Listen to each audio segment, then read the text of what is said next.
हाँ जी, good evening students. हमारे पास बच्चे जो हमारा नेक्स्ट चैप्टर है वो है मोशन एंड टाइम।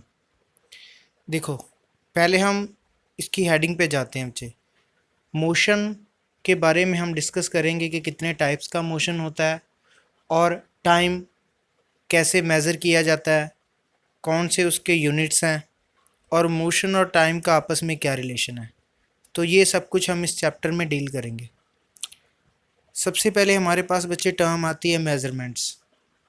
तो मेज़रमेंट्स क्या होता है? जैसे बच्चे हमें नॉर्मली पता है कि मेज़र करना किसी भी फिज़िकल क्वांटिटी को, उसको हम मेज़रमेंट बोलते हैं। जैसे हमने जब क्लॉथ स्टिच करवाने होते हैं, कपड़े स्टिच करवाने होते हैं, तो हम अपनी बॉडी की मेज़रमेंट देते हैं टेलर को, ठीक है।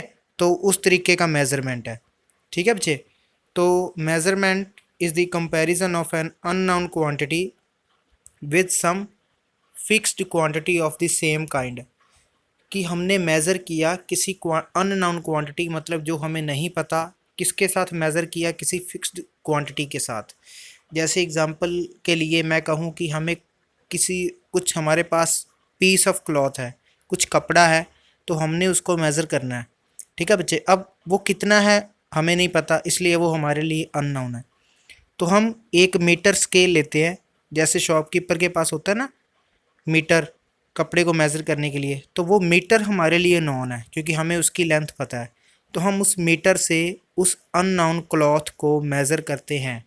तो ये इसका मीनिंग है इस लाइन का, कि हम किसी अननोन चीज़ को नॉन चीज़ के साथ मेज़र करें, ठीक है बच्चे। तो कुछ फिज़िकल क्वांटिटीज़ हैं, जैसे टेम्परेचर, लेंथ, वेट, मास, टाइम, स्पीड। ये सारी फिज़िकल क्वांटिटीज़ को किसी ना किसी यूनिट से मेज़र किया जाता है, ठीक है बच्चे। तो ये कुछ फिज़िकल क्वांटिटीज़ की एग्जांपल्स हैं। सबसे पहले आपने जो भी मैं पेज आपको दिखाऊंगा, सबसे पहले आपने उसको ध्यान से देखना है और अपनी बुक ओपन कर लेनी है साथ में, ताकि आपको और इजीली समझ आता रहे। अगर नहीं है बुक तो भी कोई प्रॉब्लम नहीं है, आप इस वीडियो को रोककर सारे पेज को एक बार व्यू दे लेंगे ताकि आपको पता चल जाए कि पेज में क्या दिया हुआ है, ठीक है बच्चे। उसके बाद आ गया हमारे पास term standard units. Standard units बच्चे वो यूनिट्स हैं जो कि एक स्टैंडर्ड के यूनिट्स हैं, अगर कॉमनली हम बात करें तो, कि जिनका एक स्टैंडर्ड है जो हर जगह पे, हर कंट्री पे यूज़ किए जाते हैं। जैसे अगर मैं एग्जांपल लूँ कि हम लेंथ मेज़र करते हैं तो हम मीटर में मान लो मेज़र करते हैं, तो meter all over world use किया जाता है। पूरी दुनिया में मीटर का पता है सबको कि मीटर लेंथ कितनी होती है। टाइम अगर मेज़र करे, तो अगर मैं सेकंड की एग्जांपल लूँ कि मैं टाइम को सेकंड्स में मेज़र कर रहा हूँ, तो वो सेकंड्स में, पूरे वर्ल्ड में ही सेकंड्स में मेज़र किया जाता है। तो वो सबको पता है कि सेकंड एक यूनिट है टाइम का, ठीक है बच्चे। इस तरीके से एक स्टैंडर्ड फिक्स किया हुआ हर फिज़िकल क्वांटिटीज़ का, ठीक है। तो उनको हम स्टैंडर्ड यूनिट बोलते हैं, ठीक है बच्चे। इसके बाद हमारे पास बच्चे टर्म आती है, कुछ स्टैंडर्ड यूनिट्स हैं, इधर देखो मैं आपको दिखा रहा हूँ। कुछ स्टैंडर्ड यूनिट्स हैं जिनको एसआई यूनिट भी बोला जाता है। SI means system international.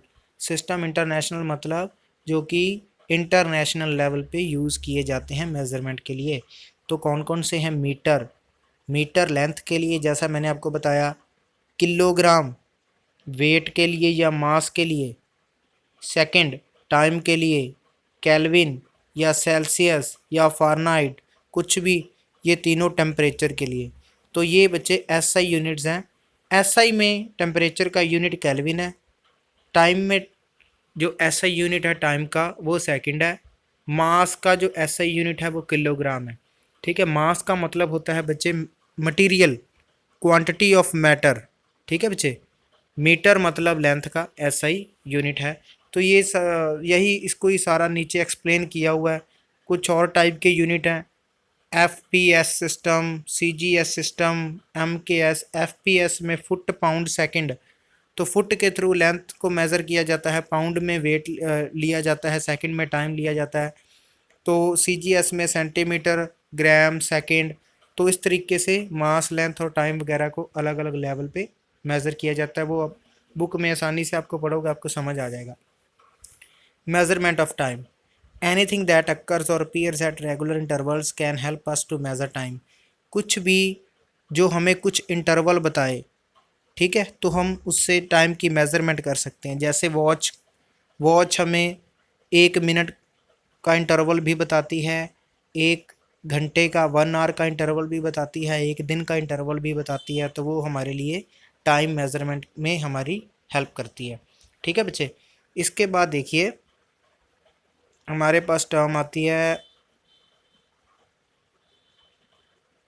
ये देखिए कुछ टेबल दिया हुआ सिंपल सा, एक आप आसानी से इसको समझ सकते हैं।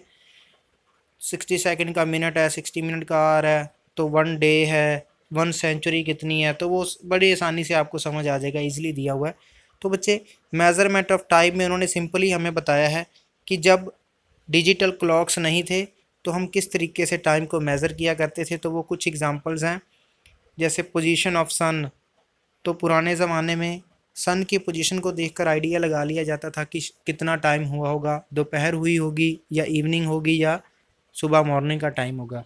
सैंड क्लॉक, सैंड क्लॉक बच्चे जैसे नीचे ये देखो यहाँ पे, ठीक है, तो एक नीचे जैसे फॉर एग्ज़ाम्पल हम सिंपल एक प्लेन सरफेस पे हमने कोई एक स्टिक, सिंपल मतलब हमने खड़ी करके रख दी, ठीक है।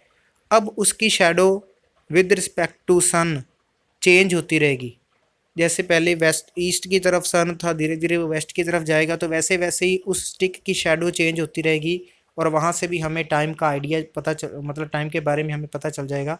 तो ये एक सिंपल सा मेथड था पुराने ज़माने में टाइम को मेज़र करने का। ठीक है बच्चे, एक ये देखो sun dial, sand clock. Sand clock, ये देखो सैंड क्लॉक की एग्जांपल कि ग्लास में कुछ सैंड डाल दी जाती है जो कि फ़िक्स इंटरवल के बाद दूसरे हिस्से में चली जाती है, उसको उल्टा करके रख देते हैं और फिर वही चीज़ रिपीट हो जाती है, तो हमें एक फ़िक्स इंटरवल मिल जाता है।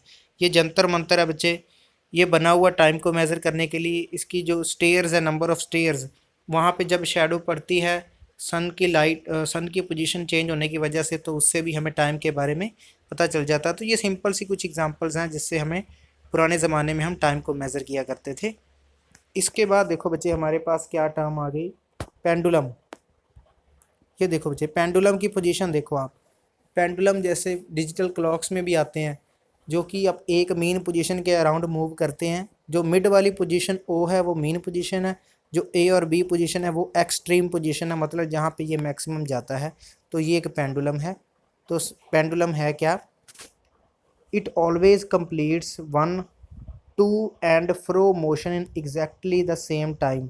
टू एंड फ्रो मोशन होता है बच्चे इधर उधर, इसका मतलब ये है इधर उधर जाना। टू एंड फ्रो मतलब इधर उधर, समझ गए आप मेरी बात, कि पहले एक साइड पे जा रहा है फिर दूसरी पे, तो टू एंड फ्रो मोशन को ये फॉलो करता है। बॉब, बॉब क्या है, वो जो नीचे हैवी सी बॉल होती है जो मूव कर रही है उसको बॉब ले लेते हैं।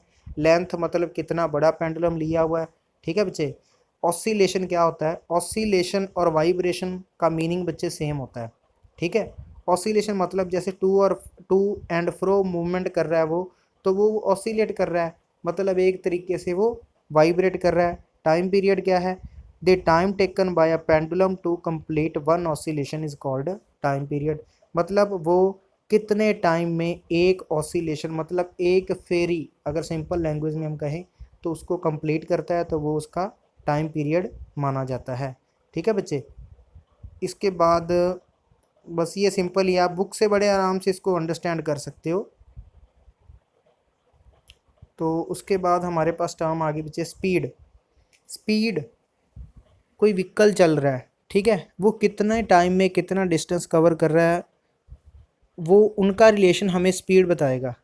ठीक है, जैसे हम व्हीकल पे जा रहे होते हैं तो ऊपर मीटर दिया होता है कि अब 20 पे है, 30 पे है, 40 पे है, 50 पे है, तो वो हमें स्पीड बता रहा है कि अब ये 1 आवर में 20 किलोमीटर कवर करेगा, 30 किलोमीटर कवर करेगा या 40 किलोमीटर कवर करेगा। तो the distance covered by a moving object in a unit time is known as speed. ठीक है, तो कितने टाइम में कितना डिस्टेंस कवर करेगा वो स्पीड होगी। तो लेंथ, डिस्टेंस के लिए एसआई यूनिट हमने ले लिया मीटर और टाइम के लिए हमने ले लिया सेकंड। तो कितने मीटर पर सेकंड में कवर करेगा, तो मीटर पर सेकंड बच्चे स्पीड के एसआई यूनिट हो गए हमारे।